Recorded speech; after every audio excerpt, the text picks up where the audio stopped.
டாஸ்மாக் பாரில் இப்படி இல்லீகலாக விற்கிறாங்க அப்படின்னு சொல்லி ஒரு செய்தி போட்டதாகவும் அந்த சம்பவத்தின் அடிப்படையில் எனக்கு எதிரிகள் வந்திருக்கலான்னு சொல்கிறார். ஒரு சம்பவம். பொது எதிரி பாஜக. அந்த பாஜகவை வீழ்த்துவதற்கு நாம் எல்லாம் ஒன்று சேருவோம் என்று எல்லோரும் இணைந்து வருகிறார்கள். இணைந்து வரும்போது கண்டிப்பாக விட்டுத்தரக்கூடிய ஒரு எண்ணம் இருந்தால் தான் அந்த கூட்டணி வலிமையாக இருக்கும். ஆனால் மம்தா பானர்ஜி திரும்ப திரும்ப இப்படி அடம் பிடிப்பது பாஜகவுக்கு பயந்து அடிபணிந்து போகுது. ஏன் சார் இப்படி சொல்கிறீங்க? பாஜக நீங்கள் அழுத்தம் கொடுத்து நீங்கள் காங்கிரஸ் சேர்க்காதீங்க, கம்யூனிஸ்ட் சேர்க்காதீங்கன்னு அழுத்தம் கொடுத்து அதற்கு மம்தா அடிபணிந்திருந்தால் நீங்கள் பாஜகவிடமே தோற்று போக போகிறீர்கள். காங்கிரஸ் ஒரு அடுத்த 5 ஆண்டுகளில் ஒரு 272 இடங்களை தனித்து பிடித்து நான் நம்பலை. ஏனென்றால் பாஜக அசுர வேகத்தில் வளர்ந்து விட்டு அது அழிவதற்கு குறைஞ்சது இன்னும் 15 ஆண்டுகளாகும். ஆட்சியை ராஜஸ்தானில் தோக்குறீங்க, மத்திய பிரதேசத்தில் தோக்குறீங்க, சத்தீஸ்கரில் தோக்குறீங்க. வெற்றி பெறக்கூடிய வாய்ப்பு இருக்கிறதா சொன்ன மத்திய பிரதேசம், சத்தீஸ்கர் 2 தொகுதியில் தோக்குறீங்களே. காங்கிரஸுக்கு அறிவு வேண்டாமா? பேசாமல் இந்திய கூட்டணியை கலைச்சிடலாம். இது தேவையில்லை. இதெல்லாம் ஜோக்கா கூட சொல்லலாம். இந்த பருத்தி மூட்டை குடோன்லேயே இருந்திருக்குன்னு சொல்லலாம். சந்தான படத்தில் சொல்கிற காமெடி தான். அந்த மாதிரி இந்த இந்தியா கூட்டணி அந்தந்த கட்சி அங்கே பேச்சுவார்த்தை ஒரு 4 இடத்துல பாட்னாவில் தொடங்கி, பெங்களூர் தொடங்கி, மும்பை தொடங்கி, டெல்லி வரைக்கும் போனீங்க. என்ன பலன்? மண்ணின் மைந்தர்கள் உத்தவ் தாக்கரே என்ன சவால் விட்டாரு? நீங்க ஆம்பளையா இருந்தா என் மேல கை வச்சு பாருன்ற மாதிரி சவால் விட்டார். எங்க மேல தூக்கி பாருங்க. கட்சியை 2 உடைச்சு துண்டா விட்டாங்க. வாய் முடின்னு கை கட்டின்னு உட்காந்துக்கிற உத்தவ் தாக்கரே கோர்ட்டுக்கும் இதுக்கு அலைஞ்சுட்டு இருக்காரு.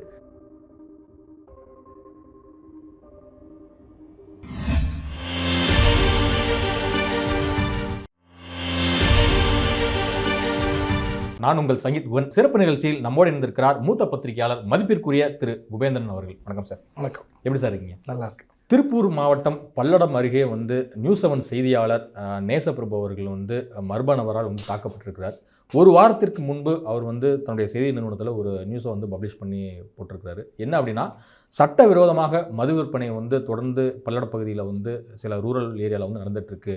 ஸோ இதை உடனே அரசின் கவனம் எடுத்து நடவடிக்கை எடுக்கணும் அப்படிங்கிறது கொண்டு போயிருக்கிறாரு. ஸோ இதன் காரணமாக மர்ம நபர்கள் அவரை தாக்கியிருக்கிறதா ஒரு தகவல் வந்துட்டுருக்கு. இப்போ ஆஸ்பத்திரியில் அட்மிட் ஆகியிருக்கிறாரு. முதல்ல இந்த விஷயத்தை எப்படி பார்க்குறீங்க? ஒரு பத்திரிகையாளர்களுக்கு ஒரு பாதுகாப்பற்ற சூழல் நிலவுதான். பத்திரிகையாளர்களை தாக்குவது என்பது வன்மையாக கண்டிக்கத்தக்கது. அது இந்த அளவுக்கு கொலைவெறியோடு ஒரு 5 கார்கள் 2 மோட்டார் பைக்கில் தாக்குகிற சம்பவம் இருக்குல்ல. எனக்கு தெரிஞ்சு ரொம்ப நாள் கழிச்சு ஒரு கேள்விப்படுறேன். இந்த அளவுக்கு ஒரு வெறி தாக்குதல். அவர் 2 சம்பவம் குறிப்பிடுறார். உயிருக்கு ஆபத்தில்லை என்றாலும் அவர் 2 சம்பவத்தை குறிப்பிடுறாரு. ஒன்று ஒரு டாஸ்மாக் பாரில் இப்படி இல்லீகலாக விற்கிறாங்க அப்படின்னு சொல்லி ஒரு செய்தி போட்டதாகவும் அந்த சம்பவத்தின் அடிப்படையில் எனக்கு எதிரிகள் வந்திருக்கலான்னு சொல்கிறார். ஒரு சம்பவம். 2வது சாலையில் குடித்து விட்டு ஒருத்தர் ரகளை பண்ணிட்டு இருந்தார். அவரை நான் படம் எடுத்து செய்தியாக்கி போட்டேன். அந்த நபருடைய உறவினர்கள் என்னை மிரட்டினாங்கன்னு சொல்கிறாங்க. இப்போ 2 தரப்பையும் ராத்திரியோட ராத்திரியாக கொண்டு ஸ்டேஷனில் வச்சுட்டாங்க போலீஸில். ஆனால் 2 தரப்பும் சொல்கிறது, நாங்கள் இந்த அளவுக்கு போகிறதுக்கு வாய்ப்பு இல்லை சார், நாங்கள் கண்டித்தோம் கேட்டோம் அப்படின்னு சொல்கிறாங்க. இந்த டாஸ்மாக் பார்க்காரன்னு சொல்கிறான், நான் வியாபாரம் பண்ண பார்ப்பேனா கொலை பண்ண பார்ப்பேனாங்கிறான். ஸோ இப்போ இதை கடந்து வேறு ஏதோ ஒரு சம்பவத்தில் இந்த மிரட்டல் விடுக்கப்பட்டிருக்கிறது இவருக்கு. அது என்ன சம்பவம்னு போலீஸ் விசாரிக்கிறாங்க. என்ன சம்பவமாக இருந்தாலும் சரி, பத்திரிகையாளரை இப்படி கொலைவெறி தாக்குதலோடு வெட்டுவதும் குத்துவதும் ஏற்க முடியாது. இந்த சம்பந்தப்பட்ட அனைவரையும் கைது செய்யப்பட வேண்டும். அதிகபட்ச தண்டனை வாங்கி தந்தால்தான் இது பத்திரிகையாளர்கள் ஒரு பாதுகாப்பான ஒரு செயலாக இருக்கும் இனி வரும் காலத்தில். Okay sir. ஏற்கனவே கடந்த அதிமுக ஆட்சி காலத்தில் ராஜேந்திர பாலாஜி குறித்து ஒரு செய்தியை வெளியிட்டதன் காரணமாக ஒரு வார இதழ் ரிப்போர்ட்டர் விருதுநகர் மாவட்டத்தில் தாக்கப்பட்டார். அந்த சம்பவங்களை நம்ம பார்த்தோம். ஸோ இதெல்லாமே தாண்டி செய்தி மற்றும் மக்கள் தொடர்புத்துறை அமைச்சர் இது குறித்து என்ன ஒரு நடவடிக்கை எடுக்கணும்னு நினைக்கிறீங்க? அது கடந்த அதிமுக ஆட்சி காலத்தில் ராஜேந்திர பாலாஜி வெட்டியது வேறு யாரும் இல்லை. நான் எடிட்டராக பணிபுரிந்த காலத்தில் குமுதம் ரிப்போர்ட்ரு அதனுடைய எடிட்டராக இருக்கிறேன். அப்போ அந்த நிருபரை வெட்டுறாரு. அதாவது என்ன சொல்கிறேனே, எந்த வகையில் வந்தாலும் அரசியல் ரீதியாகவும் சரி, இல்லை சமூக விரோத கும்பல் சரி, செய்தி போடுகிறோம் அது சகிப்புத்தன்மை இல்லை என்றால் நீங்கள் வழக்கு போடுங்க. உண்மையாக இல்லை என்றால் வழக்கு போடலாம். ஒரு செய்தி வந்து இட்டுக்கட்டி போடுறாங்க, இல்லை வந்து மிகைப்படுத்தி போடுகிறார்கள், அல்லது உண்மையே இல்லை 100% பொய்னா வழக்கு போடலாம். வழக்கு போட்டு என்ன ஒன்றா பண்ணலாம். இப்படி நீங்கள் கொலைவெறி தாக்குதல் செய்துவிட்டு கொலையாளிகளை அடைக்கலம் கொடுப்பு, அதுக்கப்புறம் வழக்கு, அதில் இருக்கிற பெரிய பொருட்செலவு, மன உளைச்சலை விட நீதிமன்றத்தை நாடி நீங்கள் தீர்ப்பு வாங்கி நாங்கள் இப்படி வாங்கியிருக்கிறோம், நீங்கள் அதுக்கு எவ்வளோ செலவு பண்ணுறீங்களோ, கொலையாளிகளுக்கு எவ்வளோ காசு கொடுக்குறீங்க, வக்கீலுக்கு எவ்வளோ காசு கொடுக்குறீங்க, அவங்களுக்கு எவ்வளோ காலம் ஃபுல்லாக அவங்களை எத்தனை வருஷம் பாதுகாக்க போகிறீங்க, அதற்காகிற செலவு இது ஒன்றுமே கிடையாது. முறையான ஒரு விஷயத்துக்கு நீங்கள் போய் நீதிமன்றத்தை நாடலாம். ஆனால் இந்த மாதிரி வந்து வன்முறையை கையில் எடுப்பது அரசியல் ரீதியாகவும் சரி, அது எந்த ரீதியாக இருந்தாலும் சரி, அதுக்கு வந்து தகுந்த பாடம் வந்து சட்டம் வந்து கொடுக்கணும். ஓகே. மேற்கு வங்கத்தில் இந்தியா கூட்டணியில் இருந்த மம்தா பானர்ஜி அவர்கள் எங்களுடைய திரிணாமுல் காங்கிரஸ் கட்சியை வந்து தனித்து போட்டியிடும் என நேற்று அறிவித்திருக்கிறார். ஏற்கனவே சில நேரங்களில் வந்து செய்தியாளர் சந்திப்பிலே வந்து சொல்லியிருக்கிறாரு. என்ன அப்படின்னா, மேற்கு வங்கத்தை பொறுத்த வரைக்கும் நாங்கள் தான் எங்கள் தலைமையில் தான் கூட்டணி அப்படிங்கிறதுல அப்போவே வந்து செய்தியாளர் கேட்டாங்க, அப்போ நீங்கள் தனித்து போட்டியிடுவீங்களா அப்படின்னு சொல்லிட்டு. அப்போலாம் வந்து ரொம்ப டைரெக்டாக சொல்லாமல் நேற்று வந்து டைரெக்டாகவே சொல்லியிருக்காங்க. இது இந்தியா கூட்டணிக்கு ஒரு பின்னடை வந்து ஏற்படுத்தியிருக்கா. அதே சமயம் அரவிந்த் கெஜ்ரிவால் அவர்களுடைய முடிவும் வந்து பஞ்சாபில் தனித்து போட்டியிடுறோம் அப்படிங்கிற முடிவு காங்கிரஸுக்கு ஒரு அதிர்ச்சியை ஏற்படுத்தியிருக்கு. பேசாமல் இந்தியா கூட்டணி கலைச்சிடலாம் நினைக்கிறேன். இதுக்கு மேலே போட்டு பேச்சுவார்த்தை நடத்தி நீங்கள் புரோக்கன் கிளாஸஸ் நீங்கள் அந்த கண்ணாடி வந்து உடஞ்சதுன்னா அது வந்து நீங்கள் எத்தனை நீங்கள் டேப் போட்டு ஓட்டினாலும் அது தெரியும். அது ஓகே. கண்ணாடி கிளாஸில் நீங்கள் எத்தனை மறைவு வேலை செய்தாலும் பளிச்சுன்னு தெரியும். அது உடஞ்சிருக்கு. கண்ணாடி கிளாஸ் தூய்மையாக தெரியாது. இப்படியான ஒரு சூழலில் போய் திரும்ப அந்த கூட்டணிக்கு பேச்சுவார்த்தை நடத்தி கொண்டும் அங்கே போய் செய்வதும் சரியாகவே இல்லை. ஏன்னா இது 2 ரீசன் தான் இருக்க முடியும். பொது எதிரி பாஜக. அந்த பாஜகவை வீழ்த்துவதற்கு நாம் எல்லாம் ஒன்று சேருவோம் என்று எல்லோரும் இணைந்து வருகிறார்கள். இணைந்து வரும்போது கண்டிப்பாக விட்டுத்தரக்கூடிய ஒரு எண்ணம் இருந்தால் தான் அந்த கூட்டணி வலிமையாக இருக்கும். ஆனால் மம்தா பானர்ஜி திரும்ப இப்படி அடம் பிடிப்பது வந்து எந்த வகையில் ஏற்றுக்கொள்வதாக இல்லை. 2 விஷயமாகத்தான் நான் மம்தாவுடைய செயலை பார்க்கிறேன்.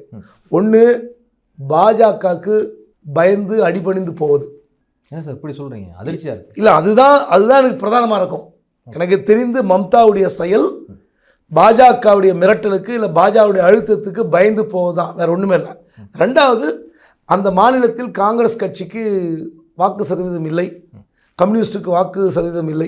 இந்த 2 கட்சிகளையும் உயிர்ப்பு கொடுத்து அவளை மீண்டும் வளர வைப்பதற்கு நான் தயாராக இல்லை அப்படின்னு 2வது வந்து நீங்கள் ஒரு பொது எதிரியை வீழ்த்துவதற்கு கைகோர்த்து கொண்டு செயல்படுவது இருக்குல்ல, அதுதான் வந்து சாமர்த்தியம்.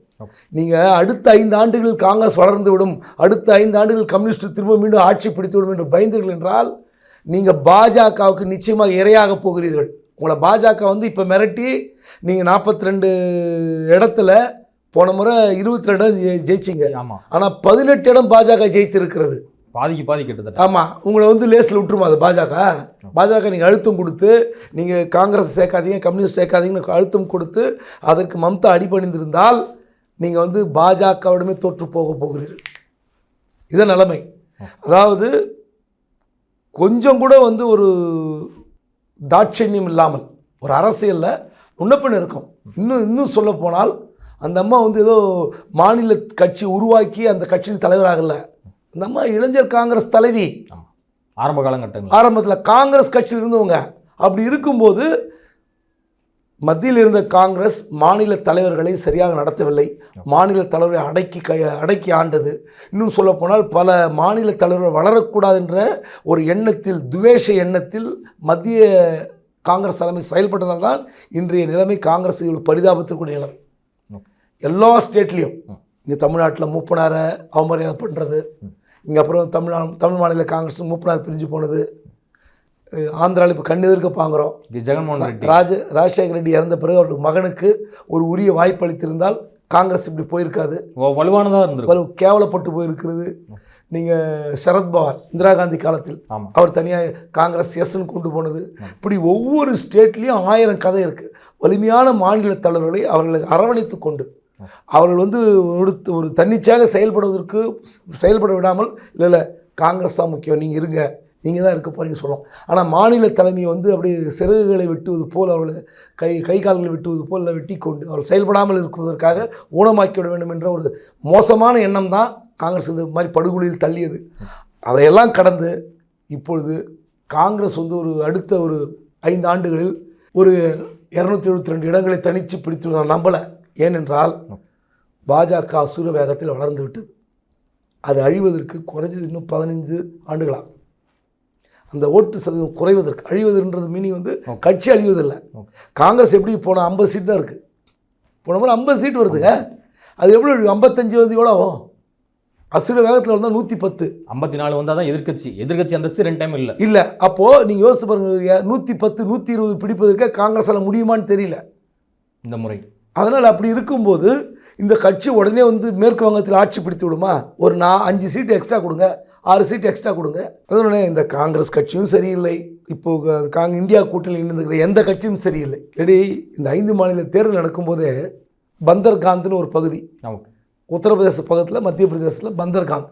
அந்த பந்தர்காந்தில் 6 தொகுதியில் அகிலேஷ் யாதவுடைய சமாஜ்வாடி பார்ட்டி வலிமையாக இருக்கிறது. 6 தொகுதி சமாஜ்வாடி பார்ட்டிக்கு கொடுக்கறதுக்கு நீங்கள் 8 தொகுதி கொடுத்துருந்தீங்கன்னா நீங்கள் மத்திய பிரதேசத்தில் உங்களுக்கு எத்தனை சீட் வந்திருக்கோம் கூடுதலாக? நீங்கள் ஆட்சியே பிடிச்சிருந்துருக்கோம். இது ஆட்சி விடுங்க, நீங்கள் எவ்வளோ கேவலப்பட்டு நீங்கள் ஆட்சியை ராஜஸ்தானில் தோக்குறீங்க, மத்திய பிரதேசத்தில் தோக்குறீங்க, சத்தீஸ்கரில் தோக்குறீங்க.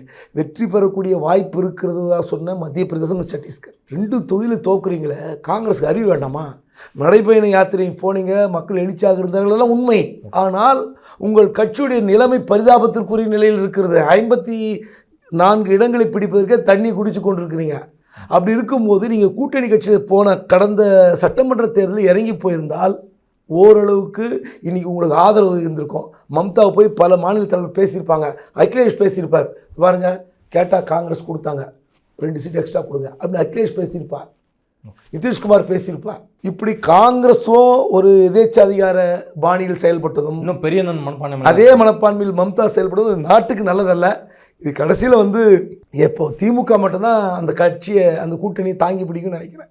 ஏன்னா தமிழ்நாட்டில் வேறு வழி இல்லை, திமுக விட முடியாது. காங்கிரஸை விட்டால் திமுகவுக்கு சிக்கல். அதனால் மற்ற மாநிலங்களை விட தமிழ்நாடு தான் இந்திய கூட்டணியை தாங்கி பிடிக்கும், அது கூட பயணிக்கும் நான் நினைக்கிறேன்.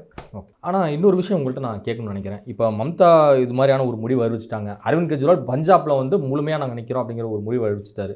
இப்போ கேரளாவில் வந்து இப்போ வலுவாக இருக்கக்கூடிய கட்சியாக இடதுசாரிகளுடைய ஆட்சி வந்து நடந்துகிட்ருக்கு. ஸோ அப்படி பார்க்கும்போது சிபிஎம் இந்த விவகாரத்தில் என்ன முடிவு எடுக்கும்? இப்போது மம்தா இப்படி முடிவு எடுத்துட்டாங்க, அரவிந்த் கெஜ்ரிவால் இப்படி முடிவு எடுக்கிறார். இப்போது எல்லா இடத்துல சிவசேனை என்ன முடிவெடுக்க போகிறது தெரியல. இப்போது அடுத்து வந்து நிதிஷ்குமார், பீகாரில் நிதிஷ்குமாருக்கு வந்து நிதிஷ்குமார் லாலும் சேர்ந்து அவங்க வலிமையாக இருக்கிறாங்க. அங்கே வந்து காங்கிரஸுக்கு உண்மையிலே வலிமை இல்லை. இப்படிப்பட்ட சூழலில் எல்லா இந்தி பேசுகிற மாநிலங்களிலே வந்து காங்கிரஸுக்கு வந்து ஒரு வலிமையான கூட்டணி ஏற்படவில்லை என்றால் தென் மாநிலங்கள் எப்படி இருக்கும்? கம்யூனிஸ்ட் மட்டும் எப்படி பண்ணுவாங்க? ஆந்திராவும் சரி, தமிழ்நாடும் கேரளா மட்டும்தான் அந்த கூட்டணி தாங்கினால் என்ன பலன் இருக்க போகிறது? ஒரு பலனும் கிடையாது. எனக்கு தெரிந்தவரை நான் முதல்ல சொன்ன வார்த்தை, பேசாமல் இந்திய கூட்டணியை கலைச்சிடலாம். இது வந்து தேவையில்லை. இதெல்லாம் அதாவது ஜோக்காக கூட சொல்லலாம், இந்த பருத்தி மூட்டை குடோன்லேயே இருந்திருக்குன்னு சொல்லலாம். சந்தானம் படத்தில் சொல்கிற காமெடி தான். அந்த மாதிரி இந்த இந்தியா கூட்டணி அந்தந்த கட்சி அங்கே இந்த பேச்சுவார்த்தை ஒரு 4 இடத்துல, பாட்னாவில் தொடங்கி, பெங்களூர் தொடங்கி, மும்பை தொடங்கி, டெல்லி வரைக்கும் போனீங்க, என்ன பலன்? இப்போ ஜூம் மீட்டிங்கோட நான் சொன்னேன், என்ன பலன்? நீங்கள் இதெல்லாம் முதல்ல ஆன்டிசிபேட் பண்ணிக்கணும். இப்படி தான் நடக்கும், இப்படி வந்து தலைவர்கள், மாநில தலைவர் இப்படி முடிவெடுத்தால் என்ன செய்வது, இதையெல்லாம் பேசி சரி செய்து விட்டு வரணும்ல. இப்போ நீங்கள் பாஜக 303 இடங்களில் கடந்த முறை வெற்றி பெற்றது. இப்போ 350 400 அவங்க பட்டிமன்றம் நடத்தாத குறையாக பேசிட்டு இருக்கிறாங்க. அப்படி 400 இடங்கள் 350 இடங்கள் கடந்து வருகிறார்கள் என்றால் மாநில கட்சிகளுடைய நிலைமை என்ன என்பதை உணரணும். ஃபஸ்ட்டு மாநில கட்சியால் ஒரு கட்சியை நடத்த முடியாது. ஆட்சி இல்லை, நீங்கள் ஆட்சி அதிகாரத்தில் இருப்பது கூட முக்கியம் இல்லை, உங்களால் கட்சியை நடத்த முடியாது 2024 பிறகு. ஆமாம், நீங்கள் என்ன தான் போய் காலில் விழுந்தா கூட, இப்போ நீங்கள் காலில் விழுந்து யாரை காப்பாற்ற போகிறீங்க? உங்கள் இடி ரைடு, ஐடி ரைடு காப்பாற்றிக்க போகிறீங்க. அதுக்காக பாஜக உங்களை விட்டுருமா? கண்டிப்பாக அந்த கேஸ் அளவிலே தான் வச்சுருக்கோம். அதிமுக வெளியே வந்து இருக்கிறது கூட்டணியிலிருந்து, அதுக்காக அந்த வழக்கெல்லாம் வந்து விட்டுருவாங்கன்னு நினைக்கிறீங்களா? சத்தியமாக கிடையாது. எழுதி வைத்துக் கொள்ளுங்கள், பாஜக எந்த நிமிடத்திலும் அந்த அஸ்திரத்தை பயன்படுத்துவார்கள். அதாவது அதிமுக வந்து பந்தாட போகிறாங்க. ஆமாம், எல்லாருக்கும் அதே கதி தான். நீங்கள் அடிபணிந்து போவதால் உங்களுக்கு சலுகை கிடைத்துவிடும், இல்லை உங்கள் மீது வழக்கு வந்து நீர்த்து போய்விடும் நினச்சின்னா கிடையாது. நீங்கள் எதிர்த்தாலும் கேஸ் போடுவாங்க. கட்சியை கழிச்சிட்டு பாஜகவோடு சேரணும். இந்தியா முழுமைக்கும் மத்தியிலும் அனைத்து மாநிலங்களிலும் பாஜக ஆட்சி இருக்கிற வரை இந்த கட்சி இப்படி தான் இருக்கும். அதுக்காக தான் பயணிக்கிறது, வேறு ஒன்றுமே கிடையாது. நீங்கள் ஒரு எம்எல்ஏ இருந்து ஆட்சி பிடிச்ச மாநிலம்லாம் பார்த்துருக்குறோம். ஒரு எம்எல்ஏ கூட இல்லாமல் ஆட்சி பிடிச்ச மாநிலங்கள் இருக்கிறது பாஜக. அப்படி இருக்கும்போது நீங்கள் யோசித்து பாருங்கள், உங்கள் கட்சி என்ன பண்ணுவாங்க? சரத்பவார் கட்சி நீங்கள் என்ன நிலைமையில் இருக்குது? ரெண்டாக உடைச்சிட்டாங்க, அஜித் பவார் சரத்பவார். சரி, உங்களை தாங்கி பிடித்த சிவசேனா என்ன கதியில் இருக்குது? பாஜகவுடைய கொள்கைகளையும் மசூதி இடிக்கப்பட வேண்டும் என்பது மும்பையிலிருந்து பால் தாக்கரே அவர்கள் எத்தனை கரசேவர்களை அனுப்பியிருப்பார். அந்த கட்சி என்ன கதியில் வச்சுருக்காங்க? நன்றி இருக்கா? நன்றி இருக்கா? மண்ணின் மைந்தர்கள் உத்தவ் தாக்கரே என்ன சவால் விட்டார்? நீ ஆம்பளையாக இருந்தால் என் மேலே கை வச்சு பாடுறான்ற மாதிரி சவால் விட்டார். எங்கள் மேலே தூக்கி பாருன்னார். கட்சியை ரெண்டாக உடைச்சி துண்டாக விட்டாங்க. வாய் முடின்னு கை கட்டின்னு உட்காந்துக்கிற உத்தவ் தாக்கரே கோர்ட்டுக்கும் இதுக்கு அலைஞ்சின்னு இருக்கார். என்ன பலன்? இதெல்லாம் கண் எதிர்க்க தெரிகிற கட்சி. அதில் தப்பிச்சவர் நிதிஷ்குமார் காரணம் தப்பிச்சதில் அவர் தன்னுடைய மந்திரி சபையோட அவரோட ஊழல் குறைச்சலாக இருக்கலாம், இல்லை ஊழல் இல்லாமல் இருக்கலாம், அதனால் தப்பிச்சுட்டு இருக்காரு. அவரோட மந்திரி சபையில் ஒன்றும் அங்கே ஒன்று இங்கே ஒன்றுமா இருக்கலாம், அதனால் தப்பிச்சார். இல்லை என்றால் நிதிஷ்குமார் கதையும் கந்தலாக இருக்கும். இந்த விவகாரத்தில் இன்னொன்று உங்கள்கிட்ட கேட்கணும்னு நினைக்கிறேன். என்னென்ன அப்படின்னா, திமுக இப்போது காங்கிரஸுக்கு ஒரு வலிமையான ஒரு கூட்டணி கட்சியாக இருக்கிறது. ஸோ இப்போ மம்தா எடுத்த முடிவாக இருக்கட்டும், அரவிந்த் கெஜ்ரிவால் எடுத்த முடிவாக இருக்கட்டும், இதெல்லாமே பார்க்கும்போது ஸ்டாலின் என்ன முடிவெடுக்க போகிறார்? வரும் 2024 எம்பி தேர்தலில் காங்கிரஸுக்கு சீட்டு குறைக்க வாய்ப்பு இருக்கா? போன முறை 10 கொடுத்தாங்க, தமிழ்நாடு புதுச்சேரின்னு மொத்தமாக 10. அதாவது எனக்கு தெரிஞ்சு திமுக காங்கிரஸை எண்ணிக்கை கூட குறைக்காது, அதே தான் கொடுப்பாங்க. நீங்கள் அதே 10 அதெல்லாம் வாய்ப்பே இல்லை. எல்லாம் சும்மா சொல்லிட்டு இருக்காங்க. 5 கொடுக்க போகிறாங்க, 6 கொடுக்க போகிறாங்க. டிஆர் பாலு சிதம்பரம் வீட்டுக்கு போனார், அதெல்லாம் போய். அதாவது எப்படின்னா, அப்படி ஒரு கூட்டணி அமைந்து விடக்கூடாது என்ற நோக்கத்தில் எழுதப்படுகிற செய்திகள், அப்படி விவாதங்களில் பேசப்படுகிற செய்திகள். மற்றபடி கண்டிப்பாக காங்கிரஸ் இல்லைன்னா திமுகவுக்கு நாடாளுமன்றத்தில் ஓட்டு விழாது, உண்மையிலே விழாது.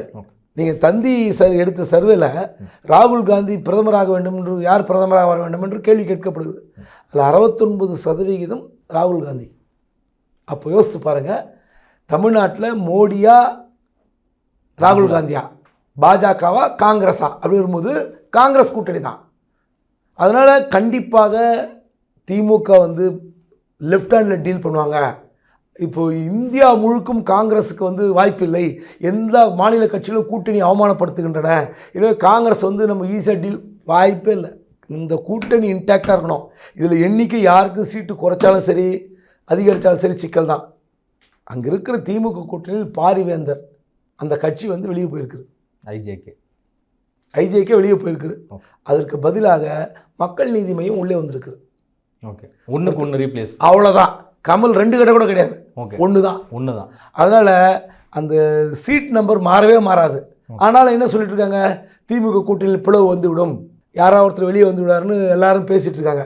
எனக்கு தெரிஞ்சு அப்படி திமுக இப்போ இருக்கிற கூட்டணி விட்டால் மிகப்பெரிய சேதாரம் தான்.